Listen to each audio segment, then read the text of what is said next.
Olá, caríssimos! Sejam bem-vindos a mais uma aula de Educação Física. Eu sou o professor Paulo Ricardo, seu professor de Educação Física. Estarei junto com vocês nessa viagem, onde iremos construir muito conhecimento juntos. Vamos ver o que nós temos por objeto de conhecimento para esta aula? Vamos lá? Na aula de número 7, o objeto de conhecimento são as práticas de linguagem da língua inglesa, observando as condições de produção, circulação e recepção discursiva de textos e de atos linguísticos e multissemióticos do mundo contemporâneo. Por detalhamento, nós iremos entender um pouco sobre as práticas corporais difundidas pelos meios de comunicação em outros países. Olha só que legal!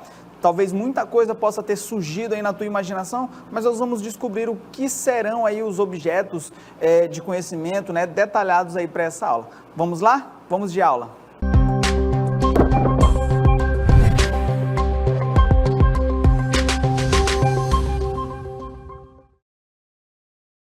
E nós iniciamos esta aula nesse ambiente maravilhoso, neste ambiente que remete à cultura, o local ali da Grécia, uma paisagem completamente grega, a arquitetura, vocês podem ver, tudo lembrando aí a Grécia. Isso porque nós iniciamos o nosso estudo lembrando e relembrando conceitos que são muito importantes dentro das práticas corporais.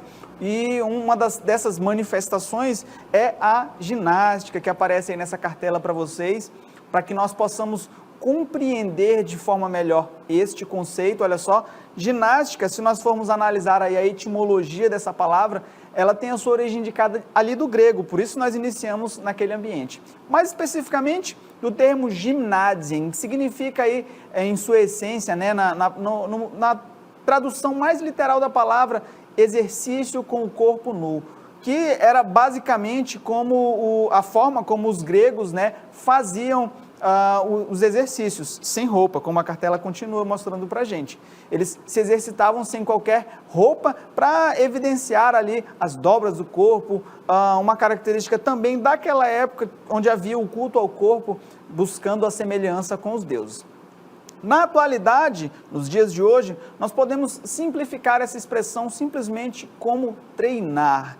Além disso, essa palavra ela é usada para indicar diversos estilos de ginástica, onde cada um deles exige ali, além das capacidades físicas diferentes, elementos também diferentes, como os critérios de avaliação que vão transformar cada manifestação de modo particular. Cada uma vai ter ali as suas características singulares. As ginásticas elas podem ser subdivididas ali em competitivas e não competitivas. E você pode estar se perguntando, fazendo esse questionamento que aparece agora, mas como assim, professor? Algumas são competitivas e outras não competitivas. Bom, algumas não possuem o fim de competição, pois o seu direcionamento é apenas para o condicionamento físico ou a reeducação postural. E aí, nesse sentido, talvez alguns estilos já possam estar surgindo aí, clareando na sua mente. Se não, olha só esta imagem. Essa imagem é um rapaz que parece estar fazendo ali um exercício numa barra, um exercício muito complicado, Já, para quem não tem vivência com atividade física, só de olhar já causa desconforto, pois precisa de muito trabalho para conseguir chegar a este nível. E a modalidade de ginástica que ele está praticando aí é esta que aparece na cartela para vocês agora, é a calistenia, tá bom? Você já ouviu falar da calistenia? Se não, já aproveita e grava esse conceito aí. É um método de ginástica ou simplesmente uma metodologia de atividade física idealizada por Focke Heinrich Claes no século XIX, por volta de 1822. Para a gente entender um pouco mais sobre essa modalidade, o Heinrich publicou aí um livro chamado Calisthenia, Exercises for Build and Strength, que traduzindo ao pé da letra significa calistenia, exercícios para beleza e força, que é basicamente o que a calistenia promove para a gente, vai trazer ali a definição dos músculos, deixar o corpo bem trabalhado, dando o aspecto de beleza e também gerando muita força muscular. Isso porque esse tipo de treino, ele propõe promover, olha só, o desenvolvimento da força física. E a gente observa pela imagem que é necessário muita força física para se manter ali estático, para executar esse movimento que nem olhando não parece simples, né? É bastante complexo. Vai também trazer resistência muscular de uma forma natural. Isso porque os seus praticantes vão ter ali aquela pitada do desafio, vão ser estimulados pelo desafio próprio de executar os movimentos, tá bom? Essa resistência muscular produzida aí de forma natural também é fruto, né, dessa última característica que aparece, olha, sem a dependência de implementos ou máquinas ou halteres, né? Ou ainda uma estrutura física adequada. Isso quer dizer que a calistenia pode ser praticada com simples barras, pode ser praticada com exercícios que você faz utilizando o peso corporal e pouquíssimos implementos, né? O que a gente pode ver que é uma prática que, além de bastante acessível, não tem muitos obstáculos para que você decida iniciar. Claro, precisa da orientação específica, precisa conhecer um pouco ali os exercícios, né? Mas o ponto-chave você não vai poder colocar como obstáculo a ausência de recursos para os equipamentos, para o local específico dessa prática. Você só precisa dessa orientação para iniciar a prática. Essa atividade ela proporciona aí benefícios para nós, né, como os que aparecem aqui, olha, o desenvolvimento da força muscular, como já disse a vocês, noções de espaço, noções de espaço-temporal, você vai aprender a se organizar ali no tempo e no espaço, né, entendendo a dinâmica do teu corpo, as movimentações que você consegue fazer. Vai te ajudar a desenvolver também coordenação motora e consciência corporal, que são aspectos que muitas vezes os adultos chegam lá na fase adulta e não tem essa coordenação motora tão apurada e nem a consciência corporal, né? Então, praticar aí o quanto antes na juventude pode ser um ponto a mais para você. Além disso, promove a definição do corpo, o famoso shape aí que a gente é acostumado a ouvir nas redes sociais ou nas mídias, né? Você vai ficar com o corpo malhado, sarado, bem definido, como o que aparece na imagem. Mas eu quero deixar um ponto de atenção, embora você já talvez tenha gostado de todos os benefícios, para ter esses resultados é necessário ter muito compromisso e disciplina e, claro, regular também a sua dieta, uma vez que só a atividade física não vai fazer milagre, tá bom? É necessário também organizar toda essa parte. E aí a calistenia, ela é essa atividade que vai ser praticada ali, convidando a gente a chegar aos extremos e sem muitos implementos. Você pode talvez estar se perguntando por que a imagem que aparece aqui já mostra para a gente alguns equipamentos aí sendo utilizados. Porque aqui a gente tem um outro tipo de atividade física, um outro tipo de ginástica, né, praticado nas academias, que, diferente da calistenia, precisa de alguns implementos, de alguns equipamentos, mas que também trabalha princípios muito valiosos dela. E aí a gente conhece ela na próxima cartela, que já traz para a gente a definição do cross-training, tá bom? Que é definido como um método de treino que utiliza e trabalha força e condicionamento físico, associando aí os exercícios aeróbicos com os exercícios calistênicos, que foram os que a gente conheceu lá atrás. E um ponto de atenção, diferentemente da calistenia, o cross-training ele vai utilizar aí diversos implementos, como pesos e barras, tá bom? Em diversas atividades, algumas simples, outras combinadas. E aí, talvez o que seja um atrativo para muitos dos seus praticantes, né, o que convida as pessoas a quererem executar, é porque nessas atividades, os atletas, eles se submetem ali às ações, algumas ações extremas e até desafiadoras, onde eles se propõem a vencer esses desafios. E, por conseguinte, isso gera ali ganhos para o corpo desse indivíduo. A gente pode observar de forma muito clara nas imagens ali, em cada postura, em cada execução. Claro que para chegar nesse nível requer muito treino, muita dedicação, muitos dos aspectos citados lá, trabalhados pela calistenia, como a consciência corporal e a coordenação motora. E não é simplesmente chegar lá e querer levantar um pneu desse que pesa bastante, é necessário postura, orientação, força e outras capacidades físicas que você vai trabalhando ao longo do tempo. Mas o importante é a gente começar e o cross-training é essa prática atrativa que chama a atenção aí, dos seus praticantes e convida muitos novos adeptos aí. E talvez isso seja porque ela se trata aí de uma atividade física que exige esforço e, ao mesmo tempo, trabalha diversas capacidades físicas, além de apresentar aí inúmeros benefícios ao corpo dos seus praticantes, como o ganho de massa muscular, que é talvez o ponto que convida muitas pessoas a praticar atividade física, né, ficar com o corpo mais definido, a redução do peso, que também é um outro aspecto que talvez cause incomodação, ou é o aspecto motivador para que as pessoas comecem a praticar atividade física, vão para a academia para tentar reduzir o peso. Além disso, promovem o desenvolvimento da coordenação, né, uma vez que você vai precisar desse aspecto para executar as atividades, para realizar de forma mais acertada os movimentos, as execuções ali das tarefas propostas pelo cross-training, tá bom?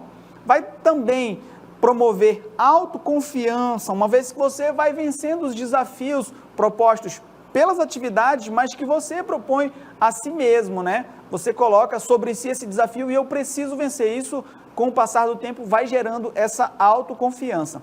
Além disso, como você vai praticar num centro de treinamento, num ambiente com muitas pessoas, ainda que seja só você e o seu treinador, o seu orientador, isso vai promover socialização, uma vez que a gente vai estar ali dividindo conhecimentos e praticando atividade física junto com as outras pessoas. E essas foram as duas modalidades de ginástica que a gente pôde conhecer, bem atreladas, bem juntas ali, né, estabelecendo um link entre elas, e você pode de repente estar se perguntando, se questionando isso que aparece na cartela para você. O que isso tem a ver com o objeto de conhecimento da nossa aula? Já que o propósito para a aula era nós falarmos sobre as práticas corporais difundidas pelos meios de comunicação em outros países. Bom, essa aí é uma boa pergunta, pois agora que nós iremos começar de fato a explorar o objeto de conhecimento da nossa aula, embora a calistenia e o cross-training sejam modalidades que apareçam talvez um pouco mais na mídia mundial, mas elas juntas, né, as habilidades trabalhadas ali com ela, né, com essas modalidades, tanto de força como desafios, são elementos que aparecem nessa modalidade que eu trago para vocês. Vocês, talvez olhando aqui a imagem, podem estar se perguntando, podem estar deduzindo o que seja, mas não se preocupem, nós vamos descobrir que nós vamos falar sobre os Rightland Games, né? Os Jogos das Terras Altas aí, né? Os Jogos escoceses, que embora não sejam muito conhecidos na nossa região, mas é um esporte aí famosíssimo no resto do mundo e tem uma expressividade muito grande. A gente vai conhecer um pouco mais sobre ele. A próxima cartela já mostra um pouco dos aspectos aí dos jogos, né? Traduzindo ao pé da letra, os Rightland Games são os Jogos das Terras Altas. E isso não tem nada a ver com a história das Terras Médias contadas em alguns filmes, né? Aquilo faz parte da literatura inglesa, fictícia, mas o nome, as Terras Altas, é basicamente uma nomenclatura que durante o período feudal dividiu essa porção de terra da Europa. E ela vai se referir à região montanhosa da Escócia, ok? E aí nessa área, né, nesse setor, nessa porção de terra, as pessoas se vestiam dessa forma, usavam essa saia, embora vocês estejam vendo homens aí praticando essa saia, chama kilt, e é um adereço cultural deles, né? É o que eles usavam e usam ainda hoje para praticar os Rightland Games, os Jogos Escoceses. E aí, para a gente conhecer um pouco mais sobre os Rightland Games, né, essas modalidades, eu convido vocês para a gente explorar um pouco mais dos aspectos históricos, de como que surgiu e algumas características específicas dessas modalidades, né, das modalidades ofertadas pelos Jogos Escoceses, que são esse evento carregado de desafio de força extrema, como as modalidades que mostrei para vocês, coordenação e, claro, muita torcida e vibração ali gerada pelos espectadores.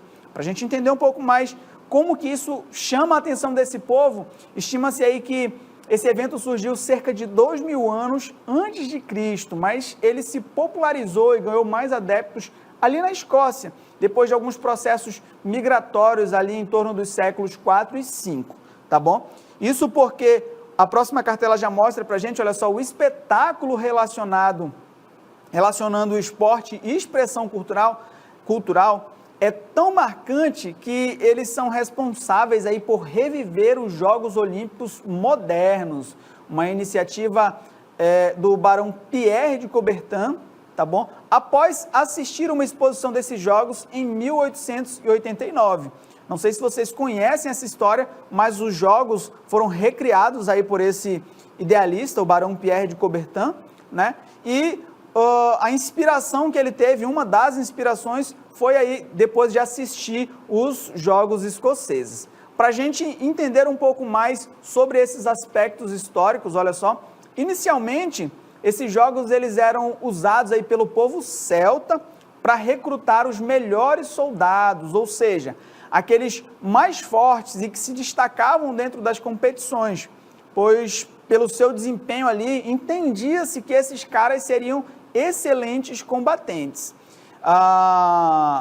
O tempo foi passando e hoje os jogos são um evento esportivo transmitido aí pelo mundo e são, além disso, uma competição, uma forma de valorização cultural que tem se difundido aí por todo o mundo, inclusive no Brasil, tá bom? Isso porque em alguns lugares, em alguns estados do sul do Brasil, nós temos aí algumas recriações do evento que cumprem com riqueza de detalhes a celebração dos Jogos Escoceses, desde o desfile de abertura, desde a execução da modalidade, inclusive o uso da vestimenta característica do esporte, tá bom?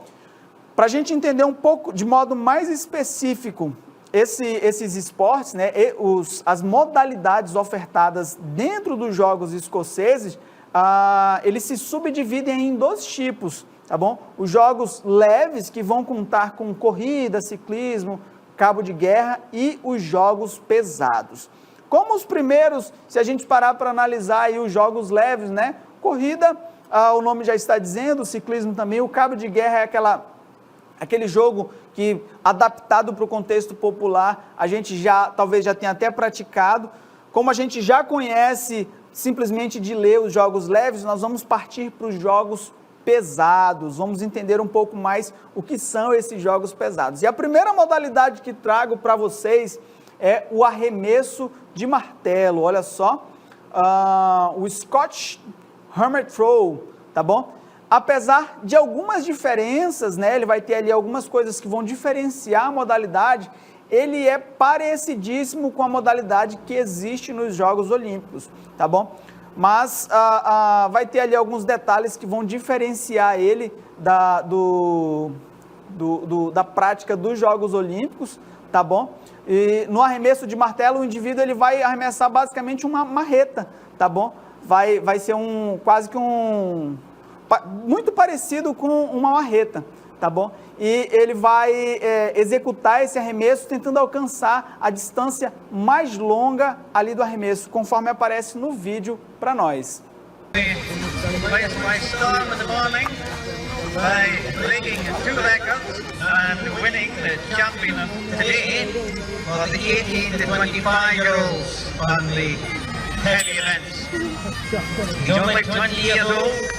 Kyle Randall of Grangemouth well and truly broke the record for the Great Bar. See how he compares at the age of 20 with a seasoned champion.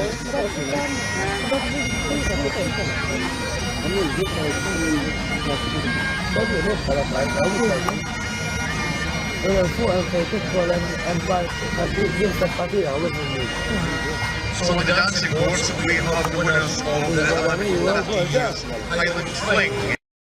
Então esse foi o Scottish Hammer Throw, né? Como eu falei para vocês, muito parecido com o dos Jogos Olímpicos. Vocês podem ver que tem toda a proteção ali ao redor e um aspecto muito legal, a riqueza de detalhes da cultura escocesa. Vocês viram a gaita escocesa tocando ao fundo, a vestimenta deles, né? E isso a gente estava olhando os atletas, a torcida em massa também faz questão de, além de vibrar, além de torcer, de celebrar ali os seus competidores, de também estar com a indumentária característica ali da cultura deles. Para a gente isso pode não fazer tanto sentido, mas é uma expressão cultural muito forte deles, né? E tem se difundido aí, ganhado adeptos no mundo inteiro. Isso porque, como falei a vocês, as modalidades trazem esse tchan do desafio, do uso da força extrema, da força bruta, né? Expressa aí em cada execução, em cada modalidade apresentada nesse tipo de jogo, né, dos jogos pesados ali, essa subdivisão dos jogos escoceses. Outra modalidade também muito praticada lá é o arremesso de pedra, ou stone putt, similar ao arremesso de peso que nós conhecemos, né, onde no atletismo o indivíduo coloca aquela bola de aço aqui do lado, só que a diferença é que ele é feito literalmente com uma pedra, e aí ela vai variar de tamanho e de peso, dependendo ali da dificuldade, dependendo ali da categoria que o atleta se enquadre, ou de repente das adaptações feitas para que as gerações mais jovens possam também participar. E a gente tem a oportunidade de apreciar como funciona o arremesso de pedra no vídeo que aparece para vocês agora. The past and even at top world level. Embora a técnica pareça um pouco limitada, só de você observar, não é tão fácil arremessar essa pedra, não é tão fácil arremessar esse objeto aí que tem aí o seu peso, né, acentuado. Lá na frente, acredito que na representação o indivíduo tenta parar essa pedra com o pé, mas é algo que o solo já tentou refrear ali, já parou um pouco a ação da força imprimida ali pelo atleta. E aí você imagina, quanto maior a distância que esse indivíduo consegue lançar essa pedra, ele vai ser o destaque aí da competição. Mas é necessário muita força para que consiga fazer isso, né? Outra modalidade praticada dentro dos jogos escoceses é o arremesso de peso, né? O wave throw. Também parecido com o arremesso de martelo, tá bom? Como a gente conhece. Só que ele tem uma bola de ferro anexada a uma corrente, tá bom? E só pode ser arremessada por um dos braços. Não vai fazer o giro como aquele arremesso de martelo que a gente viu lá no começo e como o arremesso de martelo que a gente conhece da modalidade do atletismo, que vai ser a bola de ferro presa a um cabo de aço com o suporte. Embora o instrumento do arremesso de peso pareça muito com o nosso arremesso de martelo, esse só pode ser feito usando uma mão e o arremesso vai ser feito para frente, sem o giro, conforme a gente aprecia aí no vídeo agora.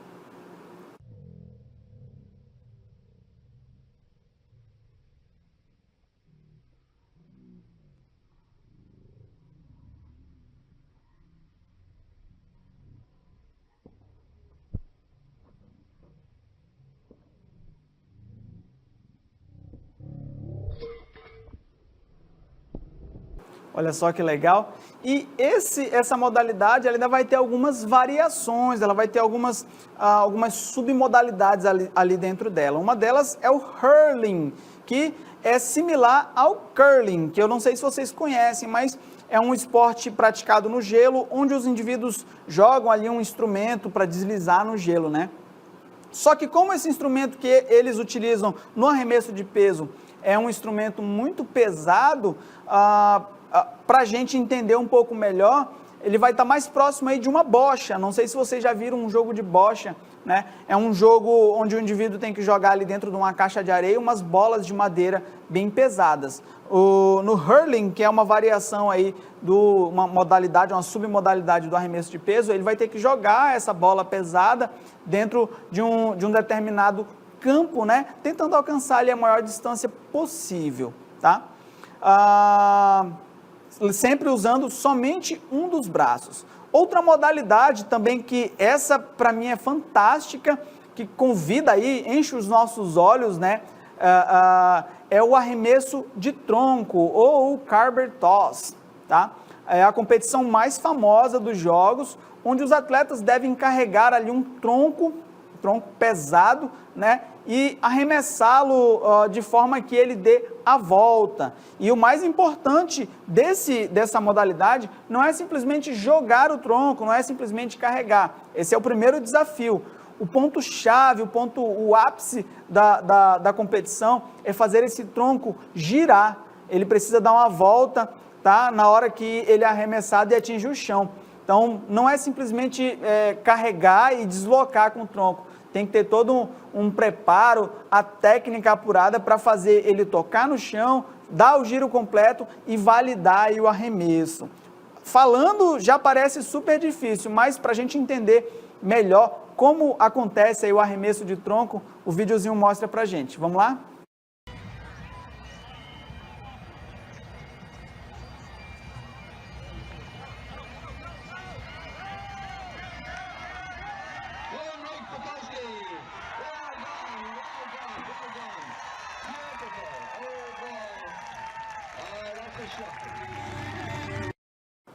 Bom, essa última modalidade que a gente viu foi o arremesso de tronco, e esses são os Jogos Escoceses, uma expressão forte e um registro cultural aí desse povo, que vem se perpetuando ao longo de gerações e gerações, né?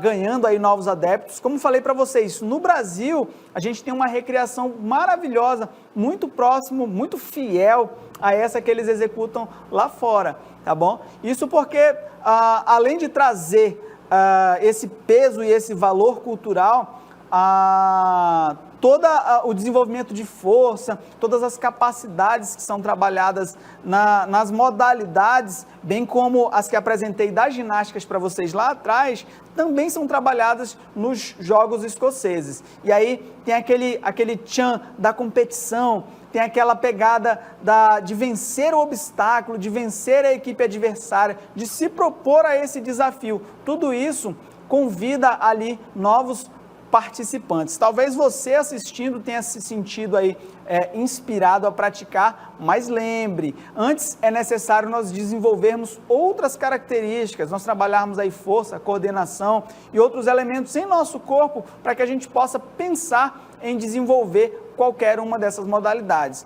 Pesquisa também é muito importante e muito válido para a gente conseguir até adaptar essas modalidades à nossa realidade, né? Se a gente parar para olhar no contexto histórico da nossa localidade, da nossa região, nós temos também algumas manifestações que se assemelham muito com essas, né? Como, por exemplo, a corrida dos troncos, os lançamentos aí que eu mostrei para vocês, que são muito similares às modalidades do atletismo. Então, são, além de recriações, né? Além de manifestações culturais, a gente consegue perceber aí um valor histórico maravilhoso. Para a gente pode não fazer tanto sentido, mas o objetivo da aula era nós expormos as modalidades praticadas e difundidas pela mídia nos outros países. E a cultura deles é a cultura que vem gritando e vem sendo expressa através das práticas dos Jogos Escoceses. Bom, eu espero que vocês tenham gostado desse conteúdo, tenham apreciado, tenham aprendido bastante. Deixo a vocês um forte abraço e até a próxima.